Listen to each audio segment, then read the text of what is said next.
नमस्कार, welcome to sparkling golden ocean channel. आप सभी भक्तों का हमारे स्पिरिचुअल और मोटिवेशनल चैनल में हार्दिक स्वागत।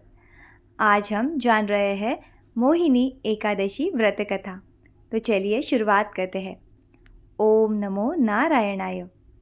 धर्मराज युधिष्ठिर कहने लगे कि हे कृष्ण, वैशाख मास की शुक्ल पक्ष की एकादशी का क्या नाम है तथा उसकी कथा क्या है? इस व्रत की क्या विधि है, यह सब विस्तार पूर्वक बताइए। श्री कृष्ण कहने लगे कि हे धर्मराज, मैं आपसे एक कथा कहता हूँ जिसे महर्षि वशिष्ठ ने श्री रामचंद्र जी से कही थी। एक समय श्री राम बोले कि हे गुरुदेव, कोई ऐसा व्रत बताइए जिससे समस्त पाप और दुख का नाश हो जाए। मैंने सीता जी के वियोग में बहुत दुख भोगे हैं। महर्षि वशिष्ठ बोले, हे राम, आपने बहुत सुंदर प्रश्न किया है। आपकी बुद्धि अत्यंत शुद्ध तथा पवित्र है। यद्यपि आपका नाम स्मरण करने से मनुष्य पवित्र और शुद्ध हो जाता है, तो भी लोकहित में यह प्रश्न अच्छा है। वैशाख मास के शुक्ल एकादशी में जो एकादशी आती है उसका नाम मोहिनी एकादशी है।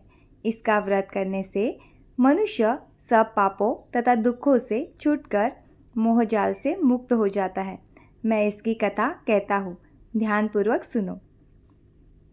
सरस्वती नदी के तट पर भद्रावती नाम की एक नगरी में द्युति नामक चंद्रवंशी राजा राज करता था।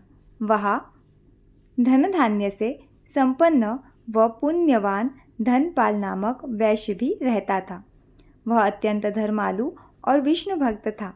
उसने नगर में अनेक भोजनालय, प्याऊ, कुएं, सरोवर, धर्मशाला आदि बनवाए थे। सड़कों पर आम, जामुन, नीम आदि के अनेक वृक्ष भी लगवाए थे। उसके 5 पुत्र थे, सुमना, सद्बुद्धि, मेधावी, सुकृति और धृष्टबुद्धि। इनमें से 5वां पुत्र धृष्टबुद्धि महापापी था। वह पितर आदि को नहीं मानता था। वह वेश्या, दुराचारी मनुष्य की संगति में रहकर जुआ खेलता और परस्त्री के साथ भोग विलास करता तथा मद्य मांस का सेवन भी करता था। प्रकार अनेक कुकर्मों में वह पिता के धन को नष्ट करता था।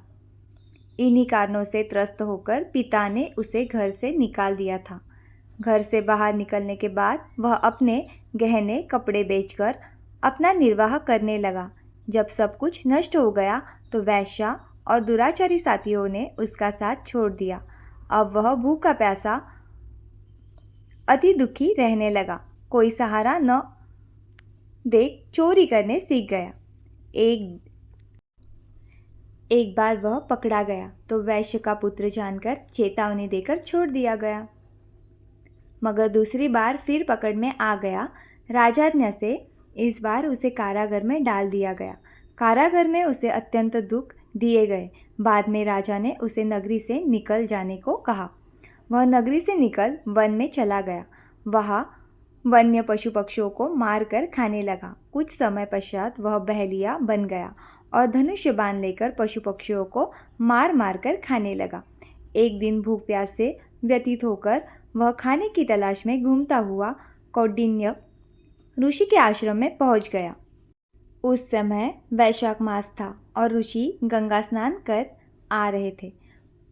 उनके भीगे वस्त्रों के छींटे उस पर पड़ने से उसे कुछ सद्बुद्धि प्राप्त हुई। वह कौंडिन्य मुनि के हाथ जोड़ कहने लगा कि हे मुने, मैंने जीवन में बहुत पाप किए हैं। आप इन पापों से छूटने का कोई साधारण बिना धन का उपाय बताइए। उसके दिन वचन सुनकर मुनि ने प्रसन्न होकर कहा कि तुम वैशाख शुक्ल की मोहिनी नामक एकादशी का व्रत करो। इससे समस्त पाप नष्ट हो जाएंगे। मुनि के वचन सुनकर वह अत्यंत प्रसन्न हुआ और उनके द्वारा बताई गई विधि के अनुसार व्रत किया। हे राम, इस व्रत के प्रभाव से उसके सब पाप नष्ट हो गए और अंत में वह गरुड़ पर बैठकर विष्णु लोक को गया। इस व्रत से मोह आदि सब नष्ट हो जाते हैं। संसार में इस व्रत से श्रेष्ठ कोई व्रत नहीं है। इसके महात्म्य को पढ़ने से अथवा सुनने से 1000 गौदान का फल प्राप्त होता है। तो ये थी हमारी मोहिनी एकादशी की व्रत कथा। आप सभी भक्तों को मेरी कथा कैसी लगी ये कमेंट बॉक्स में ज़रूर लिखिएगा। राधे राधे दोस्तों। धन्यवाद धन्यवाद धन्यवाद। Thank you thank you thank you so much. Thank you thank you thank you so much. ओम नमो नारायणाय।